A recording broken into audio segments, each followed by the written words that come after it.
Anthony Davis. Phoenix now leads the series 3-2. LeBron had 24, 5, and 7. The King not sugarcoating anything. It's our ass kicked. I mean, it's just that simple. They got to whatever they wanted to get to in this game, and we got to be better, obviously, if we want to force a game 7. So, I mean, it's literally win or go home at that point. So, you shoot all the bullets you got and throw the gun too. So, I look forward to the environment. Obviously, our Laker faithful going to give us a lot of energy, and I look forward to the moment. I look forward to the challenge, and see what brings out the best of me and my teammates. The Lakers, one loss shy of becoming the 6th defending champion to lose in the first round under the NBA's current playoff format. It would be LeBron's first time going home in the first round. He entered the playoffs 14-0 in the opening round. Stephen A., you're up first. Who's most accountable for the Lakers' blowout loss? Well, I'm going to put most of the onus on LeBron James and Coach Frank Vogel. I mean, listen, it's a game 6. It's not a game 7. It's not the end. You don't write the epitaph of LeBron James because of this, because there is a game 6, rather, because this was game 5. There is a game 6, potentially a game 7. So it's not over. But you knew what was stacked against you, particularly with Anthony Davis out. And here you are, you show up. And I know that you made passes and guys weren't shooting open shots. I get all of that. Other times they were missing. And I'll let Max get into all of that because there were a few people on the Los Angeles Lakers that were pathetic. They were soft. They were weak. They came across as a team that conceded the game pretty much minutes into it. But LeBron's the leader. And guess what? He didn't look much better. So I'm going to put that on him because it's not just about you scoring your points or whatever. It's you galvanizing the troops and leading in the way that you're supposed to. He didn't do that last night.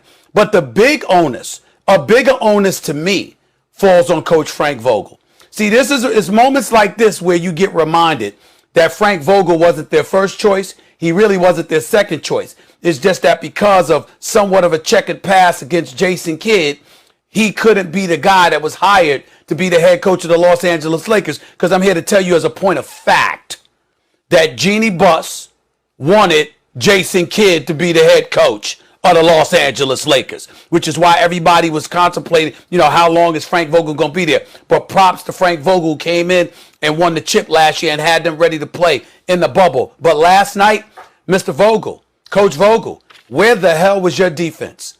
I mean, we saw guys running layup lines. We saw guys shooting uncontested, wide open three-point shots. We saw them pushing the ball up the floor and guys not getting back. We saw you put forth a starting 5 last night that hadn't started together all season long, if I remember correctly. And by the way, where the hell is Montrezl Harrell? Where the hell is he? Okay? Because it's just inexcusable that you haven't found a way to use this dude who's the 6th man of the year. You brought him there. I understand that Andre Drummond is a bigger body. He can play. He was serviceable with his 13 rebounds, 4 offensive. But Montrezl Harrell is an Energizer Bunny. He's a dog, and I mean that in a positive way. He's a dog. Where the hell is he? You got to put him out there. You know Anthony Davis is not reliable. Now, I'm not going to disrespect Anthony Davis because if you injured, you injured. And he's got multiple injuries to the same leg, Max. And I get that. But damn, you got Charles Barkley on the air. I mean, if ever there was a time Charles Barkley was hilarious and made you fall out of your chair, it was last night when he called Anthony Davis street clothes. Yeah, pull up we have his injury history for this season, if we can pull that up. I mean, that was just hilarious, okay? And I ain't knocking. I don't like to chide Anthony Davis because you injured, and I respect that. But the bottom line is he's an injury-prone player. You know this, Frank Vogel. How in the hell do you not prepare the Los Angeles Lakers, particularly your front line, to be able to play without Anthony Davis, at least defensively, at least when it comes to rebounding, at least when it comes to having some kind of interior presence? That's on Frank Vogel. That's on Frank Vogel. Yeah. So I'm just looking at it, Max, and I'll hand it off to you by saying this. LeBron James, listen, it's on the line. I don't want to hear no damn GOAT conversation. It was never an issue with me.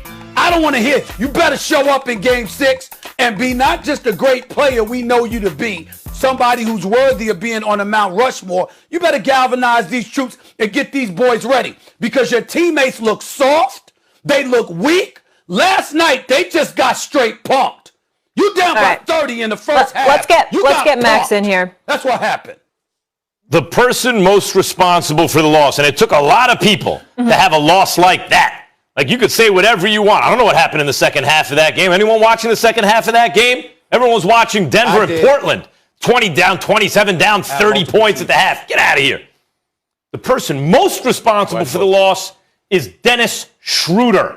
That's the person most responsible. And I don't want to hear, Stephen A., the particulars about what role needs to be filled now that AD's not playing. It's much simpler than that. Your best player is LeBron. He was able to play. Your second best player is AD. He couldn't go. Your third best player is Dennis Schroeder. Dennis Schroeder turned down $84 million because he wants $100 million. He's the third best player on the team. He has to step up and be the second best player. The big question was, okay, Schroeder's better than Rondo in the regular season. We're not in the regular season now. We're in the playoffs, and there's playoff Rondo. What's playoff Schroeder look like? There's no such thing as playoff Schroeder, apparently. Stephen A., here are the numbers from Schroeder last night. 0 for 9 shooting, 0 for 4 from 3. He had 1 assist and no points. When you needed this dude to step up, he had 0 points. Not in the first quarter, in the game. 0 points. The first Laker to go scoreless in a playoff game while shooting 9+ shots since the franchise moved to LA. So you can talk to me about Montrezl Harrell and Andre Drummond and how coach should have used them and LeBron not stepping up enough and everything else. Your wannabe $100 million point guard needed to step up, and he gave you 0 points. He did something that no one has ever done with the Los Angeles Lakers. If you're looking for one guy to blame, Schroeder deserves it most. Please, no disrespect, Max. You're not wrong. I'm not trying to imply that you're wrong with what you're saying about Schroeder himself and his pathetic, weak, impotent performance. You're absolutely right. But it's an absolute joke if you acting like he the cause of what the hell happened last night. You could have a bad game like that from Schroeder and still be a bit more respectable. Understand that we're not here talking about how the Lakers lost a game. If we just talked about how they lost Game 5, we dissect how they lost Game 5. All right, you roll back to the Staples Center for Game 6. This conversation is about a beatdown that took place in Phoenix. A straight-up beatdown. They got punked, yo. I mean, these brothers rolled up on the court. Phoenix said, get the hell out of the state. And they did it in inside of 15 minutes. We got Snoop Dogg on Instagram talking about the Clippers. The Clippers. So you have Snoop Dogg talking Clippers. You did something. The Snoop Dogg wears purple and gold. Snoop Dogg got a car draped in purple and gold. Snoop Dogg I've been at the compound, Max. I've been at the compound. The Snoop compound. Lakers stuff everywhere. Snoop Dogg was the one going crazy when Kobe dropped 60 on his last night in the NBA. God rest his soul. Snoop Dogg was on Stephen A's World on ESPN Plus. The Clippers. And this brother goes on Instagram and it's like, yo, it's about the Clippers now because the Lakers are soft. He called the Lakers soft. He said they can't guard. He talked about Coach Frank Vogel and how he needed to be fired. He brought up Montrezl Harrell. I mean, my God, that was a beat down. And they better show up in Gates. Molly, I got to fly to.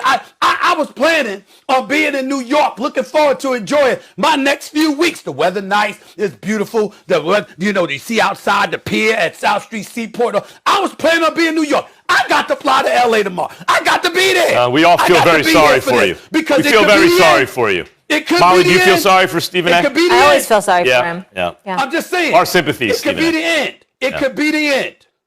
LeBron James, first time going home in the first round. All right, in let me his just say career. this. Let me say this. Not LeBron over yet. James, keep in mind, has the most points per game when facing elimination. More than MJ, more than Wilt. MJ So never faced it ain't over, folks. Let's keep it going, though. All I have to say is Fitty.